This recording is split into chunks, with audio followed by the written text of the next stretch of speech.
क्या आपने कभी महसूस किया है कि शरीर में एक ऐसा तनाव है जो किसी चोट या मेहनत की वजह से नहीं है? एक अजीब सी बेचैनी जो दर्द तो नहीं देती पर अंदर ही अंदर सब कुछ असंतुलित कर देती है, जैसे कोई अनचाही वाइब्रेशन हो जो आपके शरीर के रिदम को बिगाड़ रही हो। एक ऐसी धड़कन जिसे आपका लॉजिक नहीं पकड़ पाता पर आपका शरीर उसे हर पल महसूस करता है। ऐसा लगता है मानो आपका शरीर उन यादों को सहेज कर बैठा है जिन्हें आपने कभी जिया ही नहीं। और सच तो यह है कि ऐसा ही है। हमारे शरीर में एक ऐसा रहस्यमय टिश्यू है, एक ऐसा जाल है जो हर सदमे, हर दबे हुए डर और हर उस अनकहे शब्द को रिकॉर्ड करता है जिसे कभी चुप रहना पड़ा था। ये हमारी त्वचा, मांसपेशियों और हड्डियों में हर जगह मौजूद है, पर असल में ये उनमें से कुछ भी नहीं है। ये वो अदृश्य शक्ति है जो सबको आपस में जोड़ती है और उनका मार्गदर्शन करती है। ये वो जगह है जहाँ दर्द तब छिप जाता है जब उसे कोई आवाज नहीं मिलती। क्या आपके साथ कभी ऐसा हुआ है कि किसी अनजान जगह को देखकर आपको अपनेपन का एहसास हुआ हो, या किसी खास तरह का संगीत सुनकर बिना किसी वजह के आपकी आंखों में आंसू आ गए हो? ये कोई दिमागी वहम नहीं है, ये आपका शरीर है जो उन यादों को महसूस कर रहा है जो मन भूल चुका है। अगर आपने भी कभी ऐसा कुछ महसूस किया है तो खुद को अकेला मत समझिए। नीचे कमेंट कीजिए आई फील इट, ताकि ये आवाज और लोगों तक भी पहुंचे। वीडियो शुरू करने से पहले हमारे चैनल के पहले मेंबर डॉक्टर अदिति शर्मा जी का बहुत बहुत धन्यवाद। महादेव आपको असीमित ज्ञान दे जिससे आप हमारे प्यारे भारत का नाम रोशन कर सकें। चलिए अब वीडियो शुरू करते हैं। साइंस ने इसे फैशिया नाम दिया है, लेकिन हमारे योगी और ऋषि मुनि इससे सदियों से एक और नाम से जानते थे। एक ऐसा नाम जिसे शरीर दिमाग से बेहतर समझता है, आत्मा का टिश्यू। जब ये टिश्यू रिलीज होना शुरू होता है तो सिर्फ शरीर ही हल्का महसूस नहीं करता, बल्कि ऐसा लगता है जैसे आपके वजूद के भूले बिसरे हिस्से फिर से सांस लेने लगे हैं। क्या आपने कभी ध्यान दिया है कि आपका शरीर वो बातें भी महसूस करता है जो आपके दिमाग को याद तक नहीं? जैसे कोई अदृश्य दूत हो जो वो कहानियां सुना रहा हो जो कभी कही ही नहीं गई। ये नसों या मांसपेशियों में नहीं है, ये उस चीज में है जो सब कुछ एक साथ थामे हुए है और सबकी सुन भी रही है। ये फील्ड शब्दों में बात नहीं करती, ये लक्षणों के जरिए जवाब देती है। अचानक शरीर में अकड़ा ना जाना, बेवजह किसी हिस्से में तनाव की लहरें उठना, शरीर का कांपना, थकान और झंझनाहट महसूस होना, ये सब इसी टिश्यू के संकेत हैं।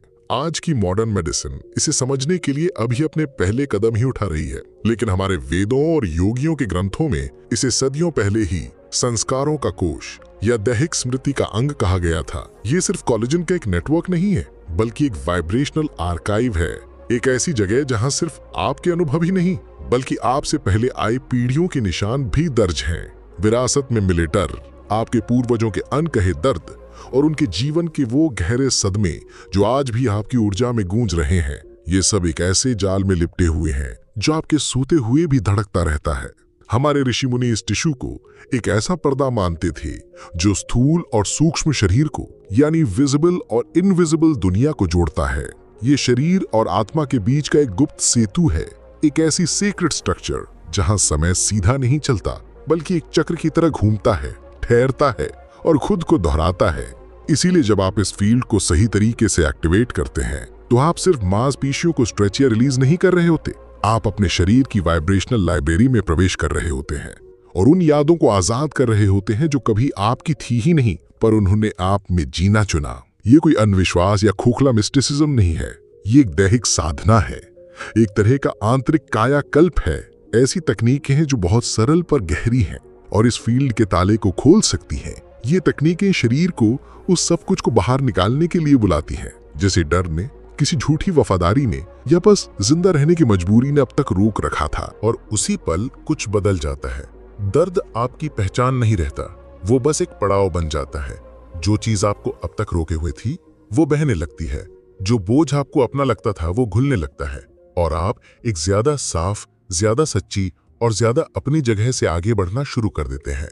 सनातन परंपरा में शरीर को सिर्फ मांस का टुकड़ा नहीं बल्कि एक मंदिर माना गया है, एक नक्शा, एक पूरा ग्रंथ। शरीर की हर परत चुपचाप एक छिपे हुए सिद्धांत को उजागर करती थी, जो गतिमान पदार्थ और आत्मा के अदृश्य रिकॉर्ड्स के बीच का एक गहरा संबंध था। और शरीर के सभी टिश्यूज के बीच एक ऐसा टिश्यू था जिसे ज्ञानी पुरुष बिना श्रद्धा के कभी छूते भी नहीं थे, क्योंकि उनका मानना था कि वहीं पर हमारे जन्मों का लेखा जोखा, हमारे कर्मों का हिसाब रहता है। ये कोई अंग या ग्रंथि नहीं, बल्कि आत्मा के प्रति संवेदनशील एक जीवित जाल था। वो जानते थे कि जो कुछ भी यहाँ से रिलीज नहीं हुआ वो खुद को बार बार दोहराता रहेगा। हमारे ग्रंथों में इसके कई संकेत मिलते हैं। उनमें लिखा है कि शरीर अपनी बनावट में ब्रह्मांड के नियमों का प्रतिबिंब रखता है और उन संकेतों को पढ़ना सीखकर एक साधक न केवल अपने दर्द को बल्कि अपनी पूरी कहानी को बदल सकता है। ये आंतरिक नेटवर्क जो एक वेल की तरह महीन और स्टील की तरह मजबूत है, एक ऐसे फील्ड के रूप में देखा जाता था जो हर अनुभव को एनकोड करता था। वहां न केवल शारीरिक झटके बल्कि भावनात्मक बंधन, अधूरे छूटे हुए रिश्ते और चुपचाप ली गई कस्में भी अंकित थीं। हमारे यहाँ ऐसे प्राणिक जाल या जीवन का ताना बाना कहा गया और ऐसा कहा जाता था कि जो सिद्ध पुरुष इसे एक्टिवेट करना जानते थे वे न केवल शरीरों को बल्कि पूरे कुल को, पूरी ब्लड लाइन को दोषों से मुक्त कर सकते थे।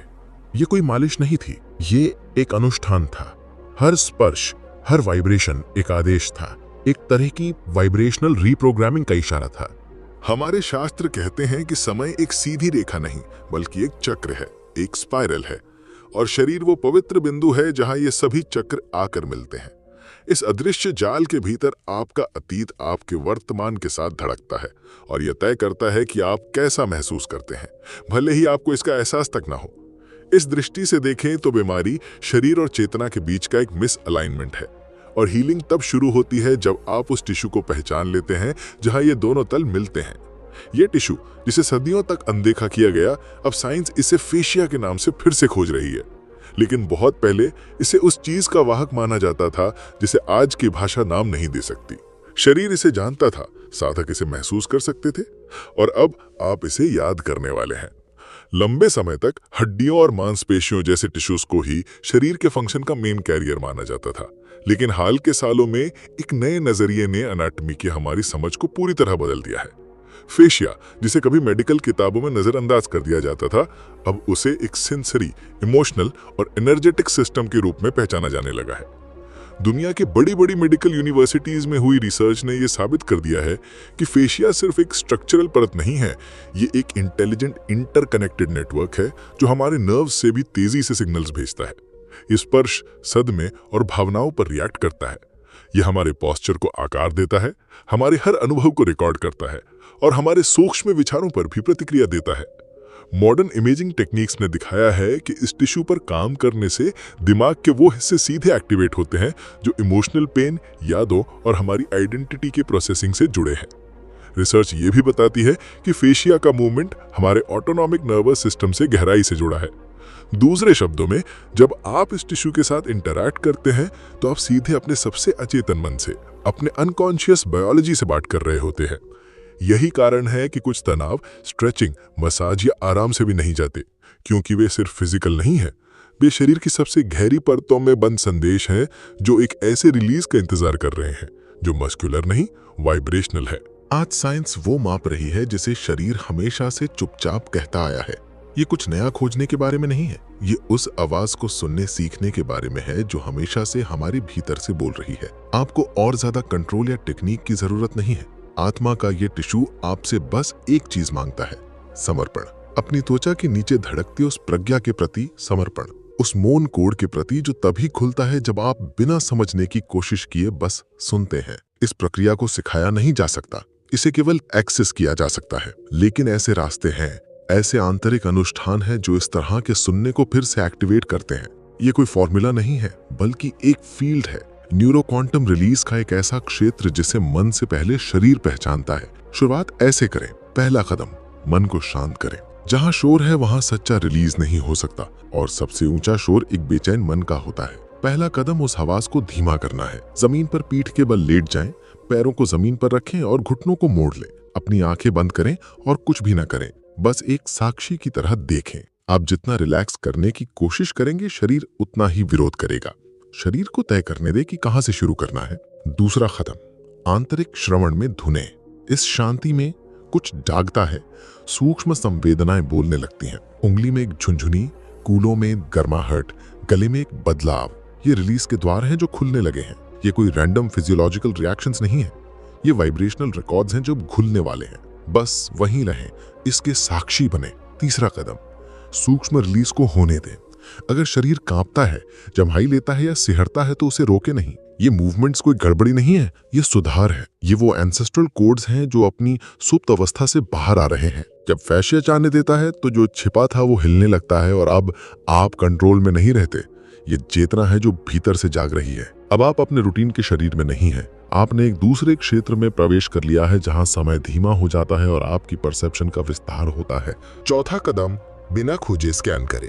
किसी सदमे को ढूंढने की कोशिश न करें, उसे खुद सामने आने दें। अपना ध्यान धीरे धीरे शरीर में गर्दन के आधार से लेकर रीढ़ की हड्डी के अंत तक और फिर वापस ऊपर ले जाएं। किसी बीमारी का पता लगाने के लिए नहीं, बल्कि ये देखने के लिए कि कहाँ एक घना सन्नाटा है। ये सन्नाटे खाली नहीं है, ये दबी हुई यादें हैं। बस वहां रहें, बिना किसी जजमेंट के, बिना कोई मतलब निकाले। आप विश्लेषण नहीं कर रहे हैं, आप बस देख रहे हैं, एक साक्षी की तरह। पांचवा कदम, सूक्ष्म स्पर्श से वाइब्रेशनल मुक्ति। याद रखें, स्पर्श दबाव नहीं है, ये उपस्थिति है, प्रेजेंस है। अपने हाथों को उन जगहों पर रखें जहां आपको एक धड़कन, गर्मी या खालीपन महसूस होता है। ये क्षेत्र पोर्टल्स हैं, ऊर्जा के द्वार है। आपको सिहरन हो सकती है, कम कपी महसूस हो सकती है, गहरी सांसें आ सकती हैं और यहाँ तक कि आंसू भी आ सकते हैं। ये सभी मान्य हैं। ये दिखाते हैं कि फैसिया खुद को रिअलाइन कर रहा है और इसके साथ रुकी हुई भावनाएं भी बहने लगी हैं। छठा कदम, चेतन ऊर्जा का एकीकरण। रिलीज के बाद तुरंत न उठे। शरीर को नए फील्ड को फिर से इंटीग्रेट करने के लिए, अपने अंदर समाहित करने के लिए समय चाहिए। लेटे रहें और जो कुछ भी उठता है, कोई चित्र, कोई भूली हुई याद या कोई सहज ज्ञान, उसका स्वागत करें। ये शरीर आपको वो कहानियां सुना रहा है जो अब तक छिपी हुई थी। ये सुनना किसी भी तर्क या एक्सप्लेनेशन से ज्यादा कीमती है। इसी मौन में आत्मा का टिश्यू वो रहस्य उजागर करता है जहां मन कभी नहीं पहुंच सकता। सिर्फ रिलीज करना ही काफी नहीं है, आपको उस नई फ्रीक्वेंसी को एंकर करना होगा या पुराने पैटर्न्स वापस आकर जगह भर लेंगे। फैशिया लचीला है, लेकिन यह उस चीज के प्रति भी लॉयल है जिसे आप सच मानते हैं। इसलिए अगला कदम फिजिकल नहीं है, ये एक वाइब्रेशनल कमांड है, एक संकल्प है। सातवां कदम, न्यूरो क्वांटम मोहर। एक छोटा सा लेकिन सत्य से गूंजायमान वाक्य चुनें। कुछ ऐसा जो उस नई फ्रीक्वेंसी को दर्शाता हो जिसे आप स्थिर करना चाहते हैं।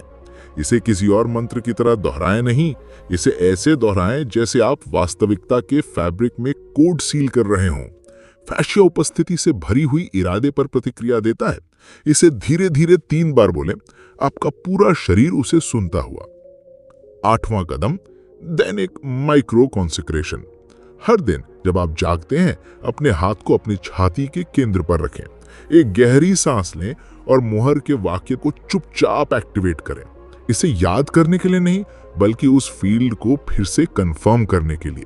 यह सरल दोहराव इरादे और शरीर के बीच के पुल को मजबूत करता है और धीरे धीरे ये आपके नर्वस सिस्टम को नए वर्जन को एकमात्र सत्य के रूप में पहचानने में मदद करता है। 9वां कदम, अनुष्ठानिक समापन। अभ्यास समाप्त करने से पहले अपनी उंगलियों से अपनी टेल बोन को धीरे से स्पर्श करें। अपने शरीर को खुलने की अनुमति देने के लिए धन्यवाद दें। फैशिया को वो सब उजागर करने के लिए धन्यवाद दें जो कभी छुपा हुआ था। कृतज्ञता का ये भाव प्रतीकात्मक नहीं है, ये जैविक है। ये दिमाग के रिवॉर्ड साइकिल को एक्टिवेट करता है और रिलीज्ड फील्ड को स्थिर करता है। इसी क्षण में आत्मा का टिश्यू फिर से व्यवस्थित होता है और आप उतना ही पूरे लौटते हैं जितने आप तब थे जब आपने शुरू किया था। मैडो कभी नहीं जानती थी कि उसे जो महसूस होता था उसे क्या नाम दे। यह न तो उदासी थी और न ही शारीरिक दर्द, लेकिन कुछ ऐसा था, एक क्रॉनिक टेंशन जो उसकी त्वचा के ठीक नीचे रहता था, कभी उसकी गर्दन में, कभी उसके कूल्हों में। सबसे मुश्किल दिनों में उसे लगता था कि उसके शरीर का वजन दोगुना हो गया। उसने ध्यान, रेकी, मालिश सब कुछ करके देखा। उसने जांचें भी करवाईं। परिणामों ने बताया कि सब ठीक था, लेकिन ऐसा नहीं था क्योंकि उसका शरीर इस तरह चिल्ला रहा था जिसे कोई सुनना नहीं जानता था, जब तक कि एक दोस्त उसे एक सोमैटिक सेशन में न ले गई। ये एक शांत जगह थी जहां लोग ज्यादा बात नहीं करते थे। वहां जमीन पर लेटे हुए मैडो को कुछ भी करने के लिए नहीं कहा गया, बस सांस लेने और अपने शरीर को जो कुछ भी चाहिए उसे करने के लिए कहा गया। पहले तो कुछ नहीं हुआ, लेकिन कुछ मिनटों के बाद उसके पेट में गर्माहट महसूस हुई। बिना किसी कहानी के एक आंसू गिरा और एक कंपन जो उसके पैरों में शुरू हुआ और उसकी पीठ तक चढ़ गया। उसका शरीर अपने आप हिलने लगा। ये कोई डांस नहीं था, ये कोई ब्रेकडाउन नहीं था, ऐसा लग रहा था जैसे कुछ बाहर आने की कोशिश कर रहा था। 30 मिनट तक वो वहीं रही, हिलती रही, वाइब्रेटिंग करती रही, सिकुड़ती रही, रिलीज करती रही। अंत में कोई एक्सप्लेनेशन नहीं दी, लेकिन एक राहत थी, हल्कापन था, शांति थी और एक निश्चितता थी जो किसी भी थ्योरी ने उसे पहले कभी नहीं दी थी। वो शरीर उन कहानियों को सहेज कर बैठा था जो केवल उसकी नहीं थी। अगले हफ्ते उसके पुराने दर्द गायब हो गए, उसका जबड़ा रिलैक्स हो गया, उसकी नींद लौट आई और एक दूर की याद, उसकी दादी का अस्पताल में चेहरा सतह पर आ गया। उसे वो सीन सालों से याद नहीं था, लेकिन किसी तरह उसके शरीर को याद था। और तभी मैडो समझ गई कि मन जिस चीज को प्रोसेस नहीं कर सकता, फैशिया उसे सहेज के रखता है। जो आत्मा रिलीज नहीं कर सकती, शरीर अपने तरीके से उसे आजाद करने की कोशिश करता है। इसलिए बहुत से लोग इस मुकाम तक पहुंच तो जाते हैं, पर फिर वे ठहर जाते हैं। इसलिए नहीं कि उनके पास तकनीक की कमी है या उन्हें इस सिद्धांत पर शक है, बल्कि इसलिए क्योंकि अंदर ही अंदर वे इस बात से डरते हैं कि न जाने क्या बाहर आ जाएगा। उन्हें उस मैं को छोड़ने से डर लगता है जिसके वे आदी हो चुके हैं। उन्हें उस खामोशी से डर लगता है, उस खालीपन से डर लगता है जो कुछ तनावों के हमेशा के लिए चले जाने के बाद शायद पैदा हो जाए। क्योंकि हाँ, कुछ दर्द ऐसे होते हैं जो हमें बीमार करते हैं, पर कुछ दर्द ऐसे भी होते हैं जो हमें सहारा देते हैं। और उन ढांचों को छोड़ देना एक पल के लिए अपनी पहचान खोने जैसा महसूस हो सकता है। असली बाधा यही है।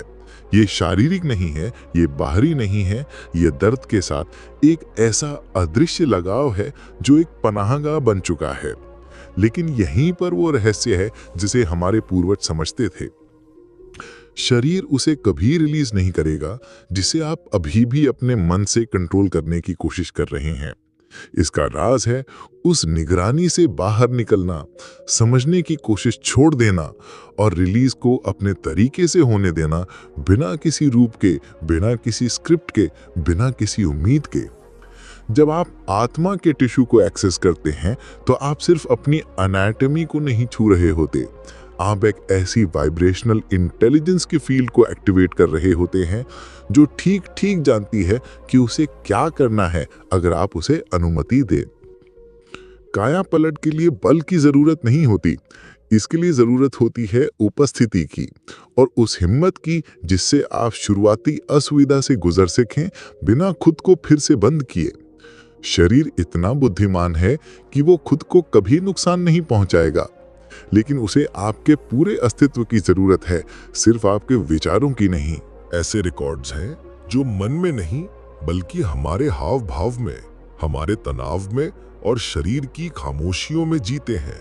आप इन्हें सदमे या विरासत कह सकते हैं, लेकिन शायद सबसे सच्चा शब्द है विस्मृत संस्कार। आत्मा का टिश्यू सिर्फ आपके दर्द को ही नहीं रखता, ये उन लोगों के पैटर्न्स को भी ढोता है जो आपसे पहले आए थे। वो राज जिन्हें कभी शब्द नहीं मिले, पर उन्होंने आपकी रीढ़ की हड्डी में, आपकी सांसों में पनाह ले ली। और इसीलिए कुछ सेंसेशंस ऐसी लगती हैं जिनका कोई स्रोत ही नहीं है, क्योंकि सच तो ये है कि वे आपसे शुरू नहीं हुई, पर वे आपके सिस्टम में ऐसे बस गए जैसे वे आपकी ही हों। उस भ्रम को तोड़ना एक पूरे चक्र की मुक्ति है। ये सब कुछ ठीक करने या एक आदर्श स्थिति का पीछा करने के बारे में नहीं है, ये दोहराव के उस अचेतन प्रवाह को रोकने के बारे में है। ये फिर से लिखने के बारे में है, सुंदर वाक्यों से नहीं बल्कि उपस्थिति से, कंपन से और रिलीज से। कभी कभी इसमें हिम्मत लगती है और कभी कभी सिर्फ समर्पण, लेकिन इसमें हमेशा सत्य की जरूरत होती है। हमारे ऋषियों ने कहा था, जो संस्कारों में सोया है वही एक दिन भाग्य बनकर जागता है। वे कोई कविता नहीं कह रहे थे, वे वाइब्रेशनल वास्तविकता की बात कर रहे थे। इस वीडियो ने आपको यही पेशकश की है, एक निमंत्रण उसे छूने का जो कभी अछूत लगता था, खुद को ठीक उसी जगह पर सुनने का जहां हमेशा सन्नाटा रहता था, और शायद पहली बार ये अनुमति देने का कि आपका शरीर सिर्फ ढोया ना जाए बल्कि पूरी तरह से जिया जाए, पूरी तरह से इनहैबिट किया जाए। ये अंत नहीं है, ये एक दरार है, एक सूक्ष्म अवसर उसके बीच जो आपने अब तक सहा है और उसके बीच जो अंततः मुक्त हो सकता है। क्योंकि जब आत्मा का टिश्यू सांस लेना शुरू करता है तो सिर्फ दर्द ही नहीं घुलता, आपका असली सार उस जगह लौट रहा होता है जिसे उसे कभी छोड़ना ही नहीं था।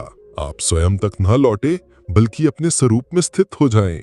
अगर इस वीडियो ने आपके भीतर कुछ महसूस कराया है तो इसे लाइक करें, चैनल को सब्सक्राइब करें और नोटिफिकेशंस को ऑन कर लें। ये इस फील्ड को मजबूत करता है और अधिक आत्माओं को जागने में मदद करता है। मैं आपको कमेंट्स में लिखने के लिए आमंत्रित करता हूँ, I am listening to the tissue of the soul.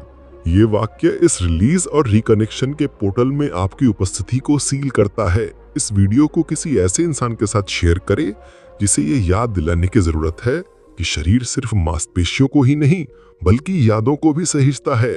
और स्क्रीन पर क्लिक करके एक और शक्तिशाली वीडियो देखें। याद रखें, जब शरीर बोलता है तो आत्मा जवाब देती है।